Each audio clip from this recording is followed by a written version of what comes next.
पति अभी नहा ही रहा था कि तभी फोन पर मैसेज टोन बजी। पत्नी मोबाइल के पास में खड़ी थी। उसका ध्यान फोन की तरफ गया। उसने सहज ही फोन उठाकर मैसेज पढ़ा। हाय, गुड मॉर्निंग डियर। किसी बेबी का मैसेज था। पत्नी सोच में पड़ जाती है कि यह बेबी कौन है। तब तक पति भी नहाकर बाहर आ चुका है।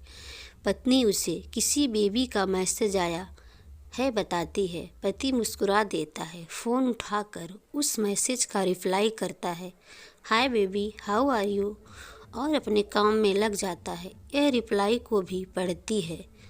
अब हर पल पत्नी के दिमाग में यही विचार कौंधता रहता है कि यह बेबी कौन है। शाम को पति घर आता है। पत्नी उससे पूछती है, यह बेबी कौन है। पति जवाब में सिर्फ मुस्कुरा देता है और फिर से अपने काम में लग जाता है। 2-3 दिन बीत जाते हैं। उन विचारों ने अभी तक पत्नी का पीछा नहीं छोड़ा था और फिर से पति के मोबाइल पर फिर एक बार बेबी का मैसेज आता है, आज तो मिलोगे कि नहीं, तुम्हारी बहुत याद आ रही है। इस मैसेज ने आग में घी का काम किया। पत्नी का शक और भी ज़्यादा पक्का हो गया। बीच बीच में ऐसे मैसेज का आदान प्रदान होता रहता था और पत्नी के मन में शक की जड़ें और गहरी होती गई। पति पूछने पर भी जवाब में सिर्फ मुस्कुराहट के और कुछ नहीं कहता। यह शक गुस्सा ज्वालामुखी की तरह फट पड़ता है जब एक दिन उसे अपने पति की जेब में सिनेमा की 2 टिकटें मिलती हैं। पत्नी अपने पति से बहुत झगड़ती है। पति उसे समझाने की कोशिश करता है लेकिन वह कोई भी बात सुनने को तैयार नहीं है। पति को भी उस पर गुस्सा आ जाता है और झगड़ा और भी ज़्यादा बढ़ जाता है। गुस्से में पति घर से बाहर निकल जाता है।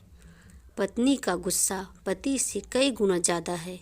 तुरंत वो अपना सारा सामान पैक करती है। एक चिट्ठी में लिखती है कि मैं मायके जा रही हूँ हमेशा के लिए, और पति का घर छोड़कर चली जाती है। गुस्सा शांत होने पर जब पति घर आता है तो चिट्ठी पढ़कर उसके होश उड़ जाते हैं। 10 दिन बीत जाते हैं और गांव के उस घर पर डोरबेल बजती है जहां पत्नी रहने चली गई है।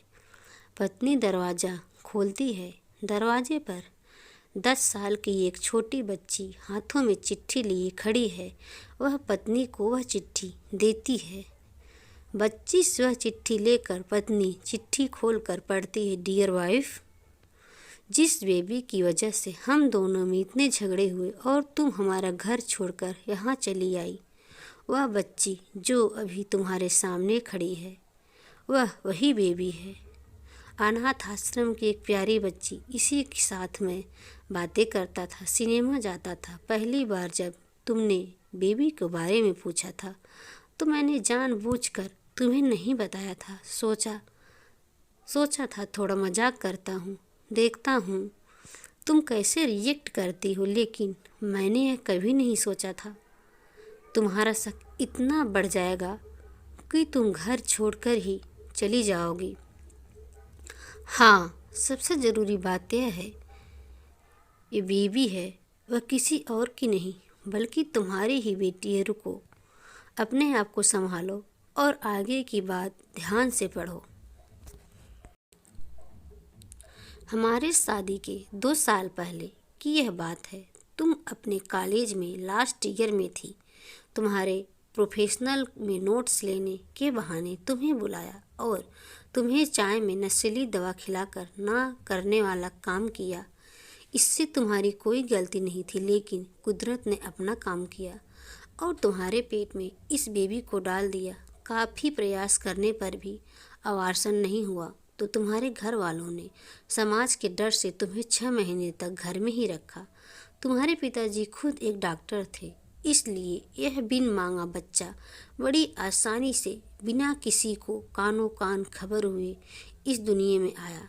भविष्य में तुम्हारी शादीशुदा ज़िंदगी में कोई प्रॉब्लम ना हो, इसलिए तुम्हारे पिता ने इस बच्चे को गांव में एक अनाथ आश्रम में छोड़ दिया। यह बच्चा मतलब यही बेबी जो तुम्हारे सामने खड़ी है। अगर अभी भी विश्वास नहीं हो रहा है तो इस बच्ची के गाल पर वो दिल देख लो जो शायद तुमने उसे आखिरी बार रोते हुए देखा होगा, या फिर अपने पिताजी से ही पूछ लो। पत्नी जल्दी से उस बच्ची को पास में लेकर उसके गालों का तिल देखती है। उसका मन भर आता है, उसकी आंखों में आंसू आ जाते हैं, लेकिन अभी भी चिट्ठी बाकी है, इसलिए वह आगे पढ़ती है। मुझे पता है अभी भी तुम्हारे मन में यह सवाल उठ रहा होगा कि यह सब मुझे कैसे पता। तुम्हें बता दूं कि यह सब तुम्हारे खुद के पिता ने ही मुझे अपने मन में उठ रहे पश्चाताप को शांत करने के लिए शादी के 1 महीने पहले मुझसे मिलकर सारी बातें मुझे बताई थी। उन्होंने यह भी कहा था कि अगर मैं चाहूँ तो शादी से इनकार भी कर सकता हूँ। मैंने तो स्वीकार किया, क्योंकि इस पूरी घटना में तुम्हारी कोई भी गलती नहीं थी और तुम्हारी शादी हो गई। तुमने मुझसे बहुत प्यार दिया, लेकिन तुम्हारे पिता से बेबी के बारे में जानने के बाद मैं उसे मिले बिना नहीं रह पाया। मैं बीच बीच में उससे मिलता था। उससे मिलना, उसके साथ समय बिताना मुझे अच्छा लगता था। कितनी प्यारी बच्ची बिना किसी गलती के क्यों सज़ा भुगते। बस इसीलिए मैं उसे थोड़ी सी खुशी देने के लिए कोशिश करता था। बस मुझे इतना ही कहना था। अब अगर तुम फिर से अपने घर आकर मेरे साथ रहना चाहती हो तो सिर्फ तभी गैलरी में आ जाओ। तुम्हारा और सिर्फ तुम्हारा डियर पति। बिना एक क्षण की देरी किए पत्नी दौड़कर गैलरी में पहुंची और रास्ते पर उसका पति एल खड़ा था। उसके चेहरे पर मुस्कान की पत्नी की आंखों में आंसू के पर